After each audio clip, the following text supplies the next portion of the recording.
Hello guys, कैसे हो तुम सब यार। होप करता हूँ सब अच्छे होंगे एंड जो लोग अच्छे नहीं हैं तो वो लोग यार फिक्र मत करें, हम सब की प्रेयर तुम्हारे साथ हैं एंड आई एम श्योर कि तुम सब जल्दी ही ठीक हो जाओगे। जिस भी किसी स्टेज से तुम लोग गुजर रहे हो, I am sure you can go through this. तो बाकी अब बात करते हैं यहाँ पर वीडियो की। तो यार देखो, वीडियो अपनी तो वैसे लेट हुई है एंड हमेशा से लेट पर लेट होती जा रही है एंड उसके लिए I am sorry. But Instagram पर जो लोग मुझे फॉलो करते हैं वहाँ पर लोगों को इसका रीजन पता है कि यहाँ पर वीडियो क्यों लेट हुई है। इसके अलावा लोड शेडिंग ने सही से मार के रखी हुई है, इसीलिए यार एडिटिंग वगैरह कुछ नहीं हो पाता है। एंड हाँ गाइस, मेरी आवाज भी थोड़ी सी खराब है, अगर तुम लोगों को थोड़ा सा चेंज आए तो समझ जाना, तबीयत थोड़ी सी खराब है। बाकी आप यहाँ पर फोकस करते हैं आज की वीडियो की तरफ। तो आज यहाँ पर बात होने जा रही है टॉप 10 व्हाइट हेयर गोट एनिमे कैरेक्टर्स की। एंड आज की लिस्ट में कुछ शॉक कर देने वाले कैरेक्टर्स के नाम भी तुम लोगों को मैं बताऊंगा एंड कुछ ऐसे नाम भी तुम लोगों को सुनने को मिलेंगे जिन्हें तुम जानते ही नहीं होगे, बट उनका नाम सुनने के बाद तुम उनका एनिमे जरूर देखना चाहोगे। सो वेल, आज कोई वक्त जाया नहीं करते हैं और सीधा मुद्दे की बात करते हैं कि चैनल पर जो लोग नए हैं वो चैनल को यार जल्दी से सब्सक्राइब कर दें, क्योंकि चैनल की जो ग्रोथ है वो बहुत ही वीक हो गई है। So please guys, hit that sub button and turn on all notifications. And Instagram पर जाओ, वहां मुझे फॉलो करो, वहां मैं काफी ऑनलाइन रहता हूं और तुम लोगों को अपडेट भी देता रहता हूं। So go follow me there, link is in the description. And now without further ado, here we गो।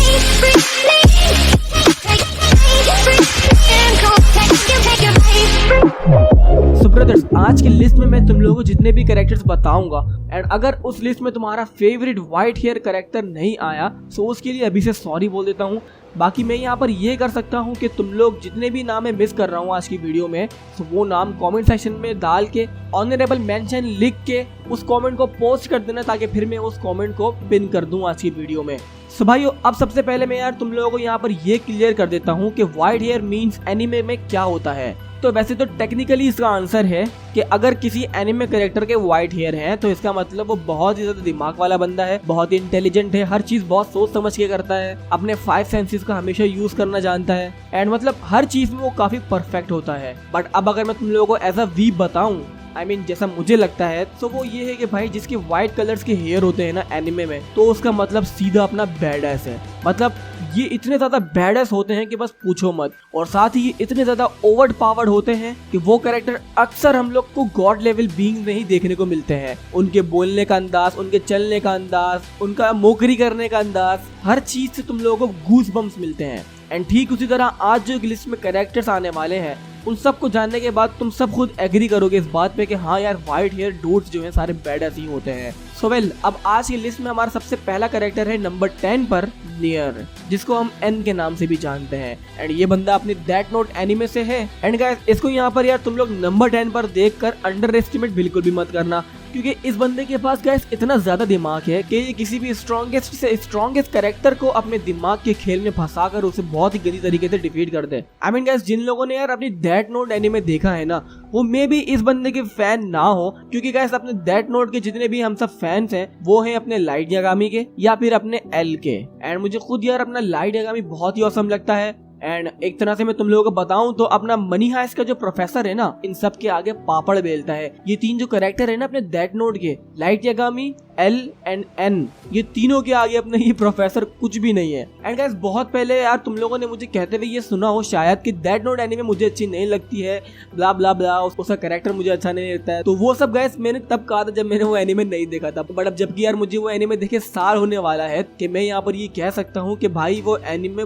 बहुत ही औसम है और तुम्हें सिर्फ उससे एंजॉयमेंट ही नहीं बल्कि बहुत सी सारी चीजें सीखने को मिलेंगी। सो अगर तुम लोग देखना चाहो तो इसे देखना जरूर। तो अब यहाँ पर बात करते हैं नंबर 9 की, जिस पर है डिसाइम फ्रॉम डेथ परेड एनिमे से। एंड ये एनिमे भाइयों मतलब बहुत से लोग यार इसके बारे में जानते ही नहीं है। इवन गाइस यूट्यूब के ऊपर इस बंदे के ऊपर कभी किसी ने बात ही नहीं करी है, इसकी पावर्स पर बात ही नहीं करी है। I don't know why, but guys ये एनिमे में सिर्फ और सिर्फ 12 एपिसोड्स हैं and I think you should give a try. तुम सबको ये एनिमे देखना चाहिए, छोटा सा ये एनिमे, रिग्रेट नहीं करोगे। इस एनिमे के अंदर काफी हार्ट ब्रेक टेकिंग एनिमेशन दिखाई है एंड हार्ट ब्रेकिंग सीन भी बहुत दिखाए हैं। आई मीन काफी इमोशनल एनिमे है ये। सबसे शॉक कर देने वाली बात इस एनिमे के अंदर ये है कि एपिसोड 11 के अंदर हम सबको लाइट यागामी की अपीयरेंस दिखाई है। लाइक लिटरली अपना डेथ नोट का जो प्रोटोगनिस्ट है ना, लाइट यागामी, उसका छोटा सा कैमियो दिखाया है हमें डेड प्रेड एनिमे में, उसको लाइक एज अ डेमीगॉड दिखाया है उस एनिमे के अंदर। अब मैं तुम्हें सही से अगर यहाँ पर समझाऊं कि डेड प्रेड का क्या सीन है, तो असल में यार जो अपना एनिमे है, इस एनिमे का अपना हीरो है, मतलब प्रोटोगनिस्ट है डिसाइम, एंड ये एक ऐसा प्रोटोगनिस्ट है जो कि एक बारटेंडर है क्वीन डिसाइम में। एंड ये क्वीन डिसाइम गाइस एक बार है 15th फ्लोर पर उस एनिमे के अंदर, एंड उस बार के अंदर ये अपने गेस्ट को सर्व करता है, एंड वहां पर जितने भी बुरे लोग होते हैं उनके ऊपर जजमेंट पास करता है। लाइक लिटरली जो लोग मर चुके होते हैं, तो डिसाइम का काम ये है कि उनके ऊपर जजमेंट पास करना, कि वो मतलब अब दोबारा से कौन सी रूप के अंदर रिकार्नेट होंगे, या फिर वो हेल जाएंगे, या फिर वो हेवन जाएंगे, या फिर वो वॉइड के अंदर ही रहेंगे। ये अपने डिसाइम का काम है उन सब सोल्स के ऊपर जजमेंट पास करना। एंड अब तुम लोग भी यहाँ पर ये सोच रहे होगे कि भाई अभी तक तो सब ठीक था, तो अभी जजमेंट का सीन कहाँ से आ गया? मरे हुए लोगों पर जजमेंट पास कर रहा है यार, वो भी 12 एपिसोड के एनिमे के अंदर। तो मेरे ख्याल से तुम लोगों ने भी यहाँ पर इंटरेस्ट लिया होगा इस एनिमे को देखने का। सो वेल, अपने डिसाइम जो है गाइस एक बारटेंडर होने के साथ साथ एक आर्बिटर भी है, जो डिसाइड करता है मरे हुए लोगों को कि वो अपनी नेक्स्ट लाइफ में कहाँ जाएंगे। इस एनिमे के अंदर गाइस हमें जो अपने लाइट यागामी दिखाया था ना, वो भी ऐसे दिखाया था कि वो अपनी जजमेंट का वेट कर रहा होता है कि वो कहाँ जाएगा, वो हेल में जाएगा या फिर वो वॉइड में ही रहेगा। बाकी मैंने भी अभी ये एनिमे नहीं देखा है, मैं सोचा था इस एनिमे को देखूं और फिर वीडियो बनाऊं, बट जबकि वीडियो बहुत ही ज्यादा लेट हो गई थी, तो मैंने सोचा यार एक दिन भी ज़ाया नहीं करना चाहिए अब, इसीलिए मैंने ये वीडियो पहले बना दी। तो अगर तुम लोग ये एनिमे देखना चाहो तो उसको बिल्कुल देख सकते हो। सो अब यहाँ पर नंबर 8 की बात करते हैं, जिस पर है अपना कैनेकी can from Tokyo Ghoul anime से।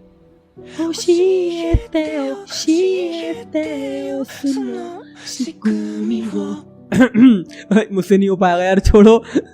खैर, जिसका तुम लोगों को यार सबको इंतजार था, वो बंदा अब यहाँ पर आ गया है। अब जब भी यार कोई अपना बंदा white hair anime character search करता है, तो उसके अंदर टॉप 5 कैरेक्टर्स आते हैं, एंड उन टॉप 5 कैरेक्टर्स में अपना कैनेकी जरूर आता है। एंड मैन, टोक्यो गहोल यार is such a good anime. ये एनिमे बहुत ही अच्छा था यार, मेरे लिए तो काफी बहुत अच्छा था, बट सिर्फ और सिर्फ सीजन 2 तक। इसका सीजन 1 बहुत ही औसम था, सीजन 2 ओ बस पूछो ही मत यार, इतना औसम था, उसने इंटरनेट ब्रेक कर दिया था लिटरली। बट फिर जब गए सीजन 3 आया, एंड फिर जो अपने री टोक्यो गहोल फ्ला करके जो आए सारे, उन लोगों ने पूरे एनीमे को डुबो के रख दिया। गाइस मैंने भी यार सीजन 3 के बीच में ही ये एनीमे देखना छोड़ दिया था। पूरी की पूरी स्टोरी की इन लोगों ने माँ बहने कर दी थी, बस वहां से उठा के टांगे यहाँ जोड़ दी और वहां से हाथ लगा के वहां जोड़ दिए, मतलब समझ नहीं आ रहा था कुछ भी। इसी वजह से इसकी रेपुटेशन भी सारी खराब हो गई थी। सो अगर तुम लोग इस एनीमे को देखना चाहो, तो मैं तुम लोगों को यही रिकमेंड करूंगा कि सीजन 2 तक ही देखना बस, वरना फिर तुम लोगों को आगे डिसअपॉइंटमेंट का सामना करना पड़ेगा। बाकी अब बात करते हैं अपने कैनेकी पे, जो कि अपना गोल है। तो असल में यार अपने कैनेकी के साथ सीन ये था कि वो एक बहुत ही नाइस बच्चा था, एंड वो लॉन्डो के अंदर घूम घूम के थक गया था। लाइक उसको अब चाहिए थी अपनी कंपनी, एक लड़की की कंपनी, यू नो। तो वो चाह रहा था वो डेट करे एंड किसी लड़की को अपनी जीएफ वगैरह बनाए, बट अनफॉर्चुनेटली सीन ये होता है कि इसके पास एक बहुत ही खूबसूरत लड़की आती है, एंड वहां पर इनकी आपस में बातचीत होती है, एंड वो लोग वहीं पर बैठे यार डेट करना शुरू कर देते हैं। अब यहाँ पर अपने कैनेकी को नहीं पता था कि उसके साथ यहाँ पर क्या हो रहा है। वो समझ रहा था कि वो बहुत ही ज्यादा लकी है कि इतनी प्यारी लड़की उसके पास आके लंच कर रही है, but in the end scene ये होता है कि यार रात हो जाती है और वो उस लड़की को उसे घर तक छोड़ने जाता है, और कैनेकी ये जानता भी है कि उनके एरिया में घोल्स घूम रहे हैं जो कि इंसानों को देखते ही कच्चा चबा जाते हैं, बट फिर भी वो उस लड़की रेजे को वहां तक छोड़ने गया उसके घर तक। एंड वहां पर जैसे ही सुनसान जगह आई, तो वहां पर उसी वक्त उस लड़की ने अपना असली रूप दिखाया। वो एक बहुत ही जानी मानी पावरफुल घोल निकली, जो कि सिर्फ और सिर्फ कैनेकी के साथ इसलिए थी क्योंकि कैनेकी का खून उसे बहुत पसंद था। उसके खून की फ्रेगनेंस, उसका गोश्त, हर चीज पे उसकी टपक रही थी, वो उसके पास बेदर्दी से खाना चाहती थी। तो यार मेरा यहाँ पर कहना ये है कि खूबसूरत लड़की देखकर तुम लोग फैला मत करो, हमेशा इनके पास सारी विच पावर्स होती हैं। सवेल उससे बचने के लिए अब वहाँ पर एक एक्सीडेंट हो जाता है, वहाँ पर फिर मैं कह सकता हूँ कि अपने कैनेकी के थोड़ा सा लक काम कर जाता है। वो उस एक्सीडेंट के अंदर दोनों के दोनों जख्मी हो जाते हैं, एंड वो जो रेजे होती है वो तो कम्प्लीटली मर चुकी होती है, एंड अपना जो कैनेकी है वो थोड़ी बहुत सांसें ले रहा होता है। तो डॉक्टर्स उन दोनों को उठाते हैं, अपने रेजे के जितने भी मेन पार्ट्स होते हैं बॉडी के, वो सब निकाल के अपने कैनेकी के अंदर डाल देते हैं, जिसकी वजह से कैनेकी बच तो जाता है, बट वो फिर एक अपना आधा गोल एंड आधा ह्यूमन बन जाता है। एंड साथ ही गाइस फिर अपने कैनेकी के अंदर बहुत ज्यादा डेवलपमेंट होती है, उसके अंदर super human instrument, super human agility वगैरह आ जाती है, एंड वो कुछ कागुने भी क्रिएट कर लेता है जो कि काफी यूनिक माने जाते हैं। हर कोई गोल आराम से उन्हें एक्टिवेट नहीं कर सकता, and without a doubt guys मे भी अपना ये सबसे स्ट्रॉन्गेस्ट गोल है अपने टोक्यो गहोल एनिमे का। एंड अगेन मैं कह रहा हूँ यहाँ पर मे भी, मुझे पक्का इसके बारे में नहीं पता कि ये सबसे स्ट्रॉन्गेस्ट है या नहीं, बट मैं यहाँ पर ये जरूर कंफर्म कर सकता सकता हूँ कि ये बहुत ज्यादा ओपी कैरेक्टर है। सो नंबर 7 पर है यहाँ पर वन पीस एनिमे से कैप्टन स्मोकर। एंड यहाँ वैसे तो यार वन पीस एनिमे के अंदर बहुत सारे लेजेंड्स कैरेक्टर हैं जिनके व्हाइट हेयर्स हैं, लाइक सिल्वर रिलेट हो गया एंड व्हाइट बियर्ड हो गया। तो उनको मैंने यहाँ पर गैस इसलिए नहीं लिया क्योंकि अभी तक मैं अपने थ्रिलर बार्क आर्क पर हूँ वन पीस एनिमे के, एंड मैं जब तक के इन लोगों को इंट्रोड्यूस नहीं करूंगा, जब तक के मैं इनके बारे में पूरा ना जान लूं। तो अभी यहाँ पर हम अपना काम चला लेते हैं कैप्टन स्मोकर से। ये बंदा भी काफी ऑसम है, इसके पास स्मोक फ्रूट की पावर्स हैं जिसकी मदद से ये अपने आप को स्मोक का शेप दे सकता है एंड फिर उसी स्मोक को अपने एक विल पर मैनिपुलेट कर सकता है। एंड ऑलरेडी एक बार तो ये अपने लूफी को भी पेल चुका है एंड ये काफी जाना माना है सारे नोन पायरेट्स के अंदर, क्योंकि जहां पर भी जाता है और सब पायरेट्स को मतलब ये पकड़ के अंदर मरीन वालों के हवाले कर देता है। तो यहाँ पर गैस अपना ये नंबर 7 पर तो बंदा डिजर्व करता ही है। बाकी गैस ये बंदा और भी ज्यादा ओवर पावर्ड हो गया है, मैंने सुना है कि मरीन फूड आर्ट में ये और भी ज्यादा पावरफुल हो जाएगा। सो इसको यहाँ पर नंबर 7 पर तो मेरे ख्याल से सही रखा है मैंने। बाकी मुझे तुम लोग कॉमेंट सेक्शन में बताना मत भूलना कि नंबर 7 इसके लिए सही है या नहीं। सो अब यहाँ पर बात करते हैं नंबर 6 की, जिसके ऊपर है अपने हंटर एक्स हंटर एनिमे से किलवा, अपना छोटा सा God of lightning. And guys before I say anything about किलवा, मैं पहले यहाँ पर तुम लोगों को हंटर एक्स हंटर का बता देता हूँ कि ये कितनी फायर एनिमे है। इसका मेन प्रोटैगनिस्ट गोन है एंड ये जो किलवा है ये इसका बेस्ट बडी है। एंड गाइस इस एनिमे के अंदर हमें असल में दोस्त क्या होते हैं, फैमिली क्या होती है, ये सब कुछ बहुत ही अच्छे तरीके से बताया है। बस यहाँ पर से सिर्फ अपने गोन एंड उसके फादर का रिलेशनशिप को छोड़ दो, बाकी सब कुछ सेट है। एंड जब मैंने गाइस ये एनिमे देखा था तो तब से मैं बस एक ही बात बोलता आया हूँ कि भाई बेशक इस एनिमे के कैरेक्टर इतने ओपी नहीं है, बट जैसे भी हैं बहुत ही औसम है। सही मायनों में जिस तरह एक मेन प्रोटैगनिस्ट को होना चाहिए ना, वैसे ही हमें गोन को यहाँ पर दिखाया है। उसके रिजॉल्व की पावर, उसकी रिवेंज की तलब, वो दोस्तों के लिए क्या क्या नहीं कर सकता, उसकी ये सब पावर्स देखकर मतलब बहुत ही यार चिल्स मिलते हैं, लिटरली चिल्स। सो वेल अब यहाँ पर बात हो रही थी अपने किलवा की, तो वो एक असासिन है एंड वो ज़ोल्डिक फैमिली से बिलोंग करता है। एंड बिलीव इट और नॉट गाइस, ये फैमिली इस पूरे एनिमे में एक अलग ही टेरर पैदा करती है। लाइक सबसे खौफनाक एंड सबसे पावरफुल फैमिली मानी जाती है इस एनिमे की। एंड किलवा सिर्फ गाइस असासिन ही नहीं बल्कि साथ साथ वो एक हंटर भी है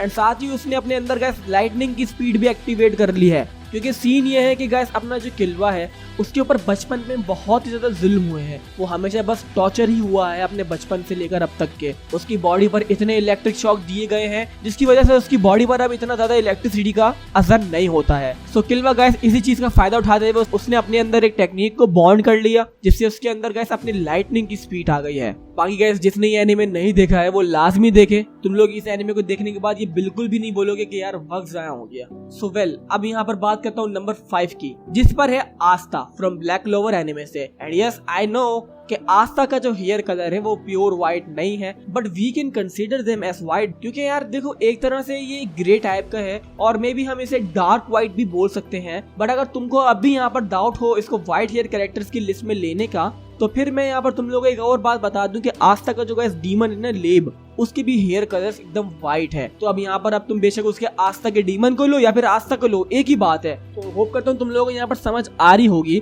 तो अभी यहाँ पर बात करता हूँ अपने आस्था की, जो कि एक ऐसा बंदा है जिसने इतनी मेहनत करी है कि शायद ही कभी किसी ने अपने ब्लैक क्लोवर एनिमे में करी होगी। आस्था एक वाहिद ऐसा कैरेक्टर है पूरे एनिमे के अंदर जो अपने बिना मैजिक के बॉन्ड हुआ था। I mean guys black clover anime के अंदर सीन ये है कि हर कोई जो है मैजिक के साथ बॉन्ड होता है। ऐसे बहुत ही रेयरली कम बच्चे होते हैं जो मैजिक के साथ बॉन्ड नहीं होते हैं, लाइक अपना आस्था। सो जिसकी गाइस वजह यही बनी कि अपना आस्था को एक बर्डन समझने लगे, बुली करने लगे कि यार इसके पास मैजिक ही नहीं है and you know some society and all shit. So well भाइयों, आस्था ने कभी भी इस बारे में कोई फिक्र नहीं करी कि कौन क्या बोलता है। इसने अपनी इतनी मेहनत करी, इसने बोला कि अगर मेरे पास मैजिक नहीं है तो क्या हुआ, मैं अपने अंदर की स्ट्रेंथ इतनी बनाऊंगा कि लोग देख के परेशान हो जाएंगे। एंड वाकई इसने गाइस एक्सरसाइज कर करके अपने अंदर सुपर ह्यूमन स्ट्रेंथ की एबिलिटी अनलॉक कर ली है। एंड एक बार तो सीन गाइस ये हुआ था कि इसके हाथ चले गए थे, इसके हाथों पर बहुत ही खतरनाक सील लग गई थी एंड कहा जा रहा था कि ये कभी भी अपने हाथ अब यूज नहीं कर पाएगा। तो तब भी यार इस बंदे ने गिव अप नहीं करा। इसने बोला गाइस तो क्या हुआ, मेरे पैर तो सही है ना, मैं अपने पैरों को ट्रेन करूंगा। लाइक लिटरली ये बंदा हर चीज कर सकता है। लाइक ये नहीं, तुम सब भी कुछ भी कर सकते हो अगर गिव अप ना करो तो। क्योंकि इस दुनिया में अगर कोई आसान चीज है ना, वो है गिव अप। किसी भी चीज से हाथ हटा लो, वो तुम्हारी सबसे आसान चीज है दुनिया की। पर बात तो तब आती है कि जब तुम कुछ चाहो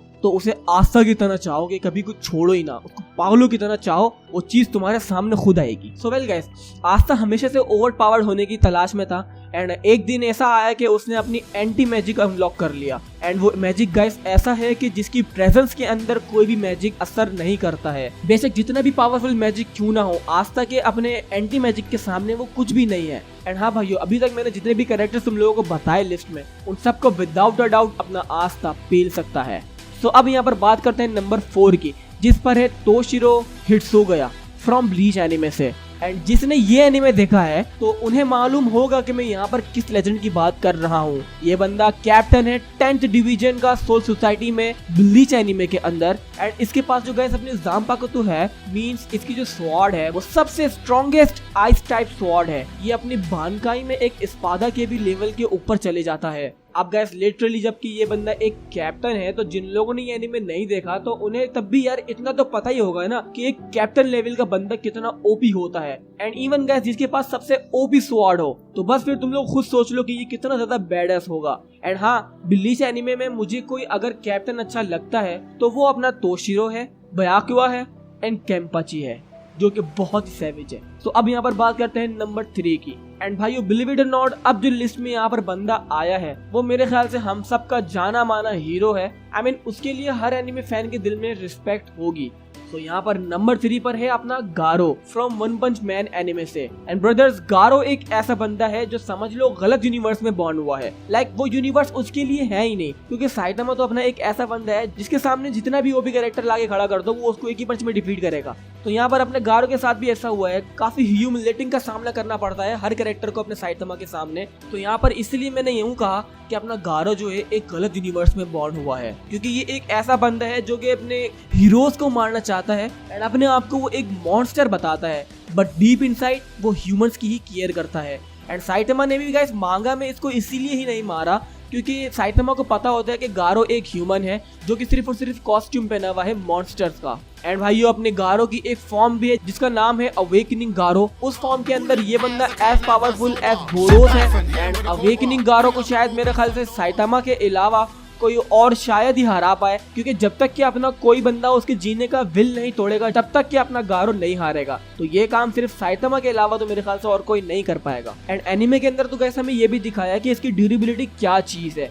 मतलब पूरा दिन ये हीरोज से लड़ा, उनसे कुत्तों की तरह पिटा एंड फिर इसके मास्टर ने आके इसको बहुत ही गंदी तरह पेला, बट तब भी इसके अंदर गिव अप नाम की चीज नहीं आई। तो यहाँ पर तुम लोग इसकी ड्यूरेबिलिटी का अंदाजा खुद लगा सकते हो। एंड तभी यहाँ पर तुम लोग मेरे ख्याल से आज डाउट नहीं करोगे तो मैंने आज इसको अपनी टॉप 10 की लिस्ट में नंबर 3 पर क्यों रखा है। तो अब यहाँ पर बात करते हैं नंबर 2 की, जिस पर और कोई नहीं बल्कि अपना काकाशी है फ्रॉम नारुतो यूनिवर्स से। एंड भाइयों कम ऑन, काकाशी को कौन नहीं जानता। आज के लिस्ट पर इसको हर कोई टॉप पर देखना चाहता होगा। And I mean white hair की जो मैंने कैरेक्टर्स की बात करी थी, तो गूगल पे अगर तुम लोग सर्च करोगे तो उन टॉप 5 में अपने नंबर 2 या नंबर 1 पर काकाशी ही आएगा। और क्यों ना आए, क्योंकि ये बंदा यार अपना बैडएस होने के साथ साथ फनी भी है, one of the strongest and cool and GOAT and god level character भी है। तो मतलब इतनी सारी खूबियां इस बंदे के अंदर। काकाशी द कॉपी निंजा जो कि लिटरली ओवर 1000 जुट्सु यूज करना जानता है। एंड लोग तब भी यार ये बोलते हैं कि बोरुनो एनिमे के अंदर काकाशी को वीक कर दिया है, उसको नर्व कर दिया है, या फिर ये बोला जाता है कि यार जब से अपने काकाशी के पास शारिंगन गई है ना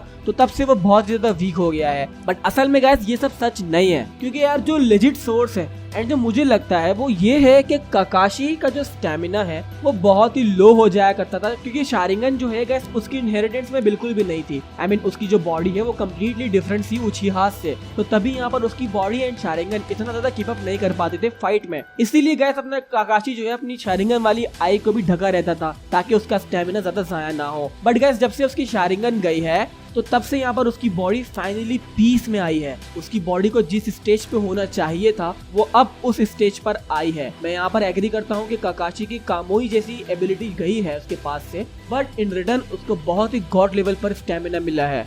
यहाँ पर काकाशी को बोरुडो एनीमे के अंदर तुम लोगों को पता है क्या कहा जा रहा है? उसको कहा जा रहा है कि वो अपने पूरे के पूरे कॉन्टिनेंट से सोलो कर सकता है। लाइक डैम, और तुम लोग बोल रहे हो कि वो वीक हो गया है, लॉल। खैर छोड़ो अब यहाँ पर ये बात। अब बात करते हैं नंबर 1 की, जिस पर सबको पता है कौन होने वाला है, Gojo Satoru from Jujutsu Kaisen anime से। एंड भाइयों आज की लिस्ट में कुछ कैरेक्टर्स हैं जो इससे ज्यादा टियर लेवल पर आगे हैं, लाइक कैप्टन तोशिरो जिनका टियर लेवल 6A है। एंड अपने गोजो का टियर लेवल 7A है। बट जो गाइस ये अपना टियर लेवल है वो बेस होता है कि ये कितना ज्यादा डैमेज कर सकते हैं या फिर इनके अटैक पोटेंसी क्या है। बट यहाँ पर अपने गोजो के पास कुछ ऐसी एबिलिटीज हैं जिसकी मदद से इसको आज कैरेक्टर्स नहीं हरा पाएंगे, जो कि है इन्फिनिटी। एंड इन्फिनिटी में तुम लोगों को बता चुका हूँ कि इनविजिबल इन्फिनाइट स्पेस है जिसको आसानी से ब्रेक नहीं करा जा सकता। एंड जब तक कि उसे कोई ब्रेक नहीं करेगा तो तब तक के कोई अपने गोजो को भी छू नहीं पाएगा। एंड तभी गाइस आज की लिस्ट में अपने टॉप नंबर 1 पर हमने इसको रखा है क्योंकि वाकई ये सबसे स्ट्रॉन्गेस्ट जुजुत्सु सोर्सरर है जिसके पास इन्फिनाइट स्टेमिना है